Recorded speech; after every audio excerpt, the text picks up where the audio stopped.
Nick Frost, absolutely lovely to meet you.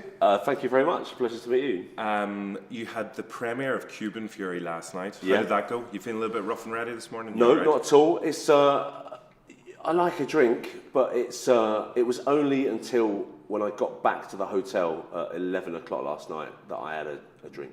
Well, that's a very reasonable time as well, 11 o'clock. Well, I had to come here, and then the flight got pushed back, and it was like, well, I actually probably could have got slaughtered, and I would have felt fine by now anyway. Yeah, it was us, the Irish. We ruined it for you by making you have that early night. Sorry about that. No, I don't think you've ruined anything. Can I congratulate you on the beard as Thank well? you. Because I was hoping to be the most bearded man in the room, but obviously that hasn't happened now, so you've put me to shame. Thanks very much. It's getting to a love. I've never had it like this before. And like there was I went to Olivia Colman's birthday on last Friday, and it was a kind of media-y event, and I was a bit worse for wear. And at one point I turned to my wife and said, I've got the biggest beard in the room. And it made me feel amazing. I thought I could kill all of you right now with my beard. But you didn't. I didn't read about that in the news. No, I didn't. But I think for me it's to know I've got the biggest one. Yeah, exactly. It always helps. At this point, Nick, what do you think?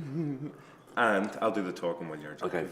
Okay. Yes, with the film, because this is your baby, essentially, isn't it? You always wanted to do it. Did you always have the fire in your feet? I did, but I was always afraid of it. I really like dancing, and part of my intro last night was that my problem I have with dancing, when you're a bigger lump like me, is that if you're a good dancer and you enjoy it, and you're like a 19, 20 stone man, there's a look that thin people give you, and it's the same look that you would give a really brave child who's completed a half marathon, and the look is this. Oh, bless. And I think, no. And so I think it kind of came out of my truth, which is you do not necessarily have to have abs of steel and an ice white smile to be attractive. You can be passionate about something, and it doesn't necessarily have to be salsa dancing. It can be cooking or banger racing or rugby or anything at all, and that is a very attractive thing, because abs, when you lie in the ground dead, but passion will last forever. Yeah, well, the moves were incredibly impressive. Thank you. I presume most of it was you, if not all of it. Yeah, it was. I trained for 7 months as a dancer, and that's all I did before I started training like January the 3rd, and then we started shooting in August. So 7 hours a day, 5 days a week, that is all I did. And it was, I think about a week in, I looked at myself in the mirror and I thought, you idiot. Why did you ever... Because this idea, I never told anyone, because I knew that it was kind of good, essentially. But then I sent Naira, who's our producer, I sent her an email one night, a bit worse for wear. It's all that tea again? Yeah, with a rum in it. But I had to kind of get a bit worse for wear before I sent it, And then I woke up the next morning and thought, wow, what have you done? And then there was a message from Naira saying, hey, this is a great idea. And I knew at that point that I had been caught and that I would have to do it. Well, you had to check your sent emails and see what idea you had sent her? Yeah, I was like phoning her assistant. Is Naira in yet? Yeah, she's here. Damn it. And with the film as well, some incredible outfits that you get to wear. Mm-hmm. Sequin gate, some nice sequins tops. Yeah. Leather shoes as well. Did you get to keep any of the outfits I afterwards? have. I've got that whole outfit. Do you? That's impressive. It's not like I haven't done a thing where it's like on a mannequin in a glass box in my house. And you can keep it for Halloween, sure. Yeah, I don't know if a big man dressing like that for trick-or-treaters would go down well in this current climate. It might be reported. Yeah, it might be. Yeah. Hi! The rest of the cast, you get to work obviously with Irish actor Chris O'Dowd, who's an absolute prick in the film. Yeah. How was it? Did that come easy to him, or? I think he found it really difficult. Love him. I think he was, because he's so nice, and we've been mates for years, and sometimes it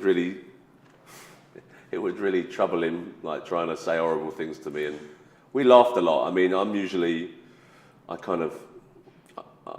proud of the fact that I hardly ever corpse, and I'm always telling people off and telling Simon off for corpsing, and now when he's on set, it's like I just can't not laugh at him, So if you watch the film again, I never look him in the eye, and you might say, oh well, it's because his character's bullying Bruce and he can't really look at him, and I just couldn't look at him. I couldn't look at his face sometimes. And of course, this was a change for you taking a lead role as well. Was that a little bit daunting? I know it is your project, it is your idea, but at the same time, it's like, holy moly, I'm carrying this one as well. I didn't think about it at all, if I'm honest. The only time I thought about it was last night when I was in the car on the way to the premiere. And that was the first time it kind of struck me that, this is it. This is a big deal, and I'd never thought about that before.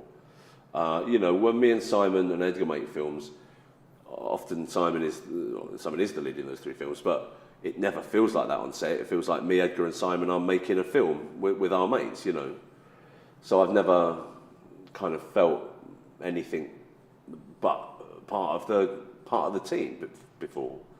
So I just don't think about it. The nuts and bolts every day of going into work and shooting are exactly the same, With a couple of questions sent in from some of our readers Nice. as well. There's the age-old dilemma. Would you rather fight 100 duck-sized horses or 1 horse-sized duck? I'd say 1 horse-sized duck. Really? Ducks are pretty vicious as well. Are they vicious? So I've heard from a What duck kind hater. of duck? Well, So a if it's a horse-sized goose, then it would be the little ones for me. one. That was my next dilemma. It was a horse-sized goose as well. But No. You wouldn't. Me and my wife went to Greece once on holiday, and we arrived at this beach first thing, and there was no one on it at all. We thought, this is amazing. Why is there no one here? And it was only when we'd walked down a bit that we turned round to see the path to the car blocked by 1 goose. And we just didn't, we were terrified of the thing. And that was just a regular size. That was a regular goose, imagine. You don't want to come across a horse-sized one then, obviously not. And one final question, as you can tell, I probably came up with most of these as I was sitting on the toilet. What do you like to read whenever you're relaxing in the bathroom? I like to, I've got lots of lovely books in the toilet, and a lot of them are kind of glossy picture books of exotic fairways from around the world. I play a tiny bit of golf, but I like the idea of playing golf more than actually playing golf. And if I can sit and I'm folding out the centre there and looking at this lovely tropical, luscious fairway. Fairway magazines with centerfolds as well. Yeah, you turn it. Oh wow, whoa, Yeah, exactly. Lovely. Yeah, that I guess. Who's going to win the Six Nations, Ireland or England?